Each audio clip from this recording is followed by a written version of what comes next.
ask anybody what's the worst Sonic port, they will tell you that that would be Sonic Jam on the Game.com. But yeah, that doesn't really count, so we're talking about Sonic the Hedgehog Genesis instead.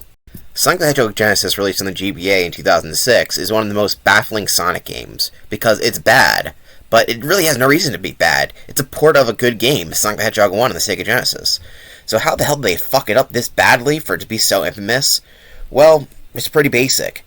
Sega decided that they were going to do a half-assed port of the Sonic 1, but instead of using the actual original ROM file, they decided to use the ROM file of Sonic Mobile, which is a 2005 phone game used at Sonic cafes, which were places where you can play on your phone in a Japanese cafe. So already they ported not even the original version of the game. Because of that, there's a lot of issues with the game, like slowdown, screen crunch, and of course, the music. Now, obviously, the GBA sound chip is pretty unique, and it can't encapsulate every sound that the 16-bit consoles like Super Nintendo or Genesis could. And Genesis had a very unique and fun-sounding sound chip that a lot of people like, though it is one note. But Sonic games use that sound chip to a great extent. The biggest problem with the soundtrack on Sonic Genesis is the fact that it's not even the instruments that are a problem. It's the fact that the game's music is so slow. It ruins the melodicness of the actual tunes, and it just sounds awful. Which is unfortunate since Sonic 1, like other Sonic classic games, has a great soundtrack.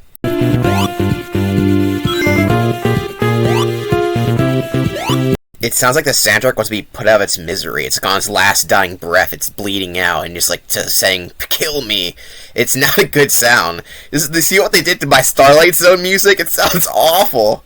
The fact that they couldn't even get this right is pretty pathetic on Sega's part. Honestly, way more embarrassing than Sonic 06 ever was. Not that Sonic 06, I think, is even that bad of a game.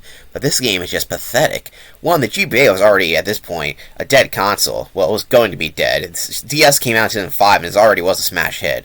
Making this one Sonic game on the GBA was just so confusing, especially since, not that long from now, a DS game would come out with 4 Sonic games on it. Well, yeah, it's kind of complicated because Sonic 3 is separated in 3 different games, but whatever.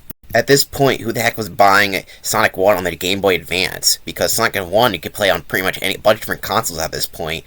So even on the go wasn't necessary, because even the PSP had a version of Sonic 1. Actually, I think it was just Sonic 2, but anyway, who the heck wanted to do this? Nobody. Seriously. What the heck? And is there anything that makes this game special? Well, yeah, there's the anniversary mode that gives you the spin dash, and that's about it. That's all you get for the anniversary mode. The thing about Sonic the Hedgehog Genesis is that it is playable, but it's just a way worse version of a game that you can play on pretty much any other console under the sun, without having slowdown or any other problems. Like you see during the first boss fight, the game lags so much that you're actually able to bounce on Eggman continuously. It's kind of funny, but it showcases how broken the game is. Like, geez Louise, Sega, why are you so bad at porting over games? It's not even a hard thing to do. But yeah, they obviously didn't take a look at this game. They added a spin dash feature, and that's it. They called it a day, didn't even play test it, put Sonic Mobile on the GBA, and then called it a day. Lazy, lazy, lazy. Now, some people actually say this game's unplayable, and the main reason was that is because Sonic 1 has a very infamous level that's already pretty bad, but adding a lot of the problems that Sonic Genesis has makes it even worse, seeing as, well, the game is slower, has bad screen crunch, and will lag. So what level do you think would be even worse with that? Why, it's the level that's already slow as shit, Labyrinth Zone. A lot of people don't even get past this zone. It is possible, obviously, but yeah.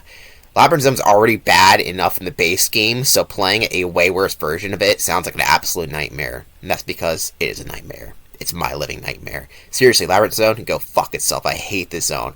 I love Sonic 1, hate Labyrinth Zone, but then again, I don't know anyone else who likes this zone. Seriously, does anyone actually like Labyrinth Zone? Let me know in the comment section down below. So yeah, that's really all there is to say about Sonic the Hedgehog Genesis. There isn't a whole lot to it. Like I said, it's just a bad port of Sonic 1. It's not even really that spectacularly bad, because it's just pretty obvious what's bad. Screen crunch was pretty obvious. Bad music, slowdown, and lag. Things that really shouldn't even be on a game that's 15 years old, on a handheld that should do way better. I mean, it ported over more impressive Super Nintendo games, so why is Sonic such a problem for it? You know the main problem is because they were lazy and decided not to put any effort in making a port that should be so easy. But at the same time, who the hell cares? Like, this game was late on the GBA. At this point, there's way better ways to play Sonic 1 even at the time. Nowadays, we have even more ways to play Sonic 1. So really, anyone getting mad about this game, it's just like, well, there's no point. Sega fucked up. Oh well. it was like, at this point, it's been over 15 years since 2006, so now this game is just another laughing relic of Sonic at the time, I guess. Fortunately, Sonic is always considered a laughing stock.